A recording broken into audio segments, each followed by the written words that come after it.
มีน้ำกับบ่มีน้ำสร้างตะกี้มันต้องได้ไปสูบเอาดิน้ำสร้างเอาเตยบ้านเฮาไปสูบเอาไปสูบเอาแล้วก็หาบมาเพราะว่าเฮาบ่มีเงินได้ซะไปหาบไก่บ่มันไปหาบสิไก่เล็กอยู่พุ่นแหละใจกลางหมู่บ้านพุ่นแหละอ๋อสมัยก่อนน่ะไปหาบเอาไปหาบเอาคำมาก็เลิกโรงเรียนมากะไปหาบน้ำนึ่งข้าวอ๋อตอนนั้นบ่มีน้ำสร้างแล้วก็บ่มีโทรทัศน์เบิ่งอยู่เฮินคำมากะเดี๋ยวไปเบิ่งก็ไปโคเบิ่งน้ำข้าวอ๋อตอนเกิดมายังบ่มีโทรทัศน์เบิ่งสวัสดีครับพี่น้องเบ่สุทุกคนเนาะพี่น้องมื้อนี้บ่ยอดก็จะมาถามเนาะแฟนบ่ยอดเองพี่น้องที่ในตอนยังน้อยเนาะบ่ฮู้ว่าความลำบากเพิ่นใหญ่มาแบบใดเนาะหรือว่าเพิ่นการใช้ชีวิตเพิ่นเนาะเพิ่นอยู่กับไผแน่นะเพราะว่าบ่ยอดก็เจอตอนใหญ่แล้วนะพี่น้องตอนแบบว่าวัยเด็กว่าเพิ่นใช้ชีวิตแบบใดเดี๋ยวมื้อนี้บ่ยอดจะมาพูดคุยเนาะกับเพิ่นว่าก่อนที่แบบว่าเจอบ่ยอดนี่ใช้ชีวิตแบบใดมาแน่แบบซี่นะพี่น้องเนาะเพราะว่าคลิปนี้ก็จะเป็นคลิปแบบว่าเราความหลังเนาะพี่น้องเนาะคลิปนี้เนาะถือว่ามื้อนี้อยากมาถามเจ้านะตอนอยู่บ้านนี่ใช้ชีวิตแบบใดตอนอยู่บ้านนี่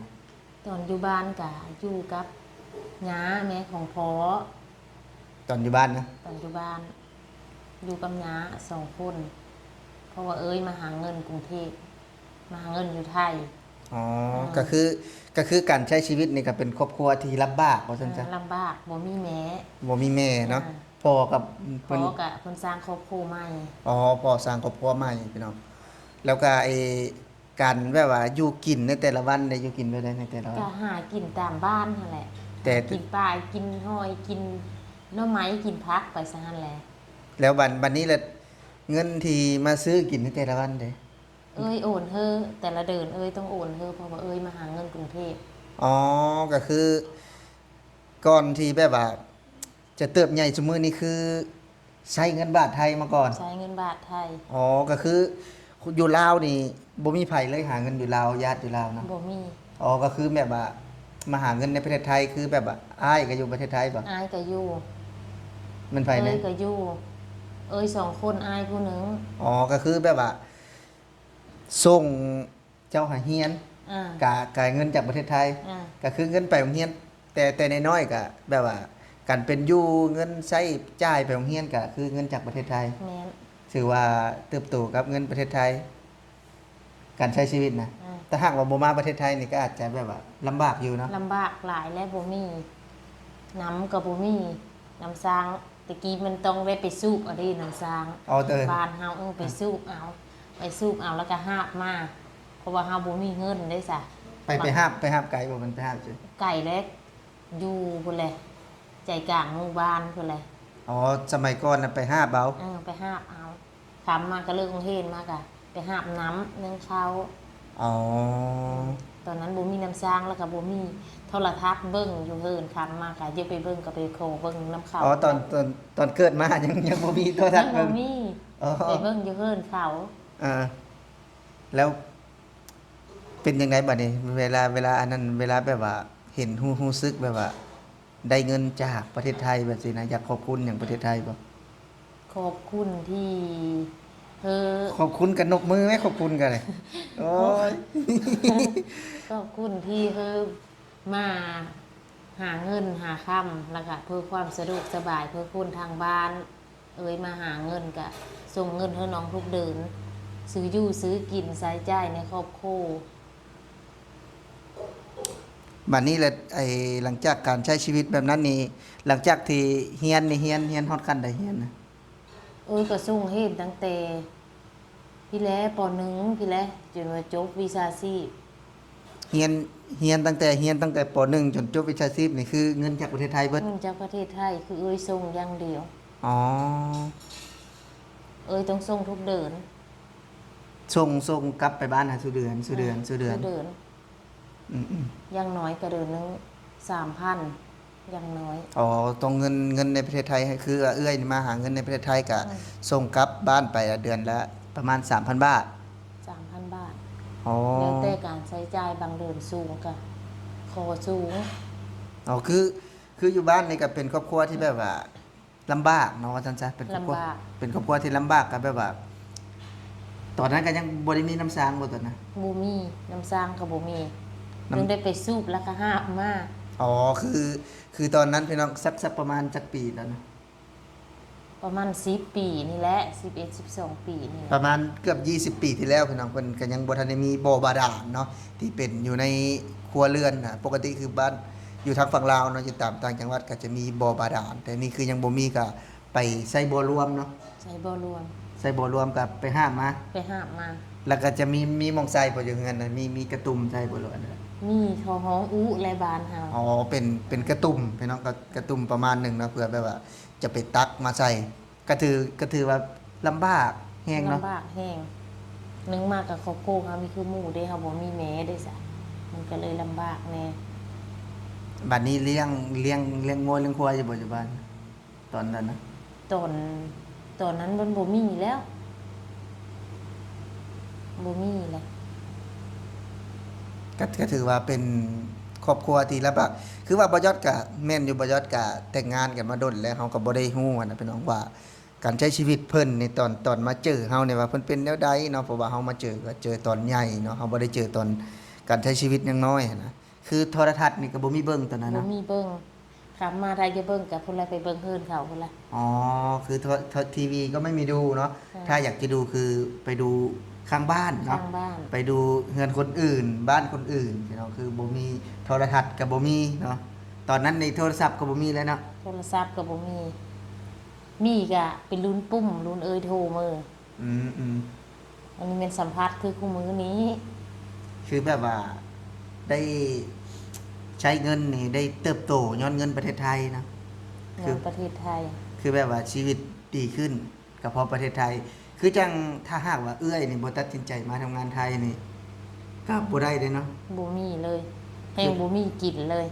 คือเอื้อยหาเพิ่นก็ เพราะว่าเอ้ยจบมหกผู้หนึงละจบมสามก็เลยออกมาเลยแล้วอีผู้ที่สองก็จบมหกแล้วก็มาหาเงินอยู่ไทยเลย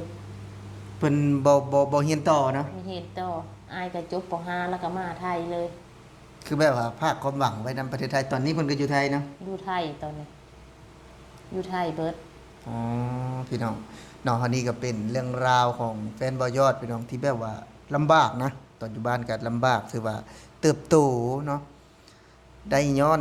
เงินจากประเทศไทยเนาะซึ่งว่าบ่ยอดก็บ่ได้ฮู้นะว่าเรื่องราวเพิ่นมาจังใดเนาะเพราะว่าฮู้ก็คร่าวๆพี่น้องแต่วันนี้ก็เลยจะแบบว่ามาเล่ามาถ่ายทอดให้พี่น้องได้ฟังกันว่าคนลาวเนาะที่อาศัยอยู่ในพื้นแผ่นดินลาวแต่เติบโตย้อนเงินบาทไทยเนาะถือว่าก็เป็น เรื่องราวที่แบบว่าสาวลาวคนหนึ่งเนาะเพิ่นก็อยากขอบคุณประเทศไทยพี่น้องที่ให้โอกาสเนาะคือตอนนั้นก็ถือว่าลำบากเนาะตักน้ำมาใส่อุเองเนาะ ตั้งน้ำสู้เอง ตักน้ำใส่อุแล้วก็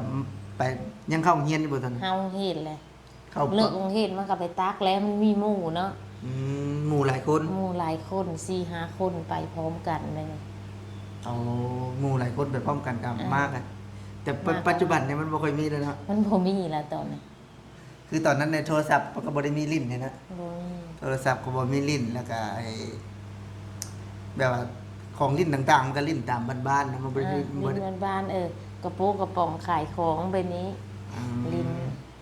คือการใช้ชีวิตเพิ่นมาแบบนั้นพี่น้องโทรทีวีก็บ่มีเบิ่งเนาะ บ่มีเบิ่ง ทีวีก็ไปเบิ่งเฮือนแบบว่า เฮือนข้างๆ เฮือนข้างๆเฮือนใกล้ๆนะพี่น้องหรือว่า เพื่อนบ้านเนาะก็นอนแล้วก็ได้คือทางประเทศไทยก็ได้แบบว่า ใช้ชีวิตแบบนั้นน่ะตื่นมาก็ไปตักน้ำก่อนบ่คือว่าไปโรงเรียนก่อน ไปตั้งน้ำมันต้องไปแต่เช้า จักโมงตื่นมันนี่ มันละมี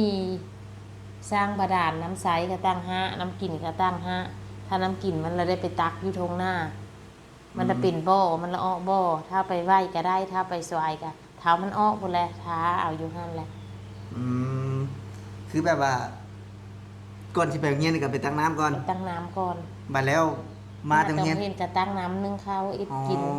ตอนนั้นมีไฟฟ้าใช้หรือบ่ตอนนั้น มีแล้ว มีแล้วแต่บ่มีเงินซื้อ มีแล้วแต่บ่มีเงินซื้อโทรทัศน์ อ๋อ คือโทรทัศน์กับบ่มีเนาะน้ำบาดาลกับบ่มีก็ไป บ่มี ตื่นมาก็จักโมงตื่นน่ะมัน 5 โมงก็ตื่นแล้ว ไปตักน้ำนะ ไปตั้งน้ำ เออการใช้ชีวิตแบบนั้นเนาะ ตอนนั้นนี่เอื้อยนี่มาทำงานบ่ตอนนั้น มาเบิดแล้ว อ๋อก็ถือว่าถ้าหากว่าเอื้อยบ่มานี่ก็บ่ได้มีเงินกินบ่ได้มีหยังเลย บ่มี อยู่ลาวเพิ่นก็บ่เป็นหาเลยเนาะบ่มีไป เป็ หาน เลย หามีได้ไปหา ก็มีแต่เฮ็ดแล้วก็มาไทยเลยข้าวแต่กี้รักมาได้ซะอ๋อตะกี้ก็เจ้ารักมา รั นะ กมา แบบ รั ว่าก มา มาน้ำรถเมาไปนี่ อ๋อมา น้ำ เมา น้ำโขงมา อืมๆการใช้ชีวิตเพิ่นพี่น้องแบบนี้เลยพี่น้องการใช้ชีวิตเนาะใช้ชีวิตอยู่บ้านนี่เป็นในบัดนี้ถึงแบบว่าฮอดในจุดๆหนึ่งเนาะเพราะว่าใหญ่ก็แต่งงานแล้วก็แบบว่ามาบัดนี้มาใช้ชีวิตด้วยตนเองความรู้สึกเป็นจังได๋ มันก็แตกต่างกันหลาย แตกต่างเลยกับบ้านเนาะ มันตึกสมัยคู่มือนี่มันก็สะดวกสบายแน่เฮามีครอบครัวแล้วเฮาก็หาเงินมีความตั้งใจมาหาเงินอยู่ประเทศไทยเพื่อไปสร้างครอบครัวเพราะว่าเฮาบ่มีคนหาเด้เฮาต้องหาเองทุกอย่างเฮาบ่มีแม่อะที่คอยซัพพอร์ตเฮาต้องได้หาเองด้วยส่งตีนส่งมือก็เลยเฮามาหาเงินอยู่ฝั่งไทย ถือว่าแบบว่ามาแล้วก็ดีเนาะชีวิตก็ มา ดี แล้วก็ ขึ้น ดีขึ้นหลายแหละ ครับบ่มาประเทศไทยนี่ก็เป็นได้ครับบ่มาประเทศไทย หาอยู่บ้านเฮาก็ได้อยู่แต่มันก็พอได้กิน อันนั้นไปหาขุดนมอันนั้นบ่ไปหาเกาะหน่อไม้มา เก็ กิน หน่อไม้ไปซะนั่นละ เออ เก็บผักเก็บหมี่กิน ไปหางบเก็บหอยขาย เก็บหอยขาย อาชีพยามนี้เก็บหอยขายจังนี้ เก็บ นะ หอยขายและดำนารับจ้างยาม อ๋อ นี้ ดำนารับจ้างกันอยู่บ้านบ่มาประเทศไทยก็ได้เนาะช่วงนี้ก็แบบนี้นะ เออ คือ ถ้า ช่วง เบิดดำนาจ้างแล้วก็บ่มีแล้วบัดนี้ อ๋อคือแบบนี้พี่น้องชีวิตอยู่ลาวเนาะชีวิตแบบว่าใช้ชีวิตอยู่ลาวคือแบบว่าลำบากเนาะตอนเพิ่นยังน้อยนะพี่น้องก็ถือว่าลำบากนั่นแหละเนาะคือแบบว่าไฟฟ้ามีแล้ว ไฟ ตอนนั้น ฟ้ามีแต่บ่มีน้ำบาดาลแล้วก็บ่มีทีวีเบิ่ง อ๋อทีวีก็ไปเบิ่งอยู่นอกบ้านว่าซั่นซะไปเบิ่งอยู่เงินอื่น ทางบ้าน อ๋อในนั้นเนาะการใช้ชีวิตของเพิ่นนะพี่น้องการใช้ชีวิตของแฟนบ่ยอดเนาะที่แบบว่าเฮาก็บ่ฮู้เนาะเพราะว่าคือหนึ่งอะไรพี่น้องคือแบบว่า ก็เป็นสิ่งที่แบบว่าเฮาบ่ฮู้มาก่อนเนาะเพราะว่าเฮาก็เกิดบ่ได้เกิดอยู่บ้านเดียวกันเนาะใหญ่แล้วจังพ่อกันเนาะพี่น้องเนาะก็สำหรับคลิปนี้พี่น้องสำหรับผู้ใดที่เข้ามาเบิ่งก็อย่าลืมเด้อพี่น้องเด้อฝากกดแชร์กดไลค์กดติดตามสำหรับคลิปนี้บ่ยอดกับเมียบ่ยอดสิขอลาพี่น้องไปก่อนสวัสดีครับ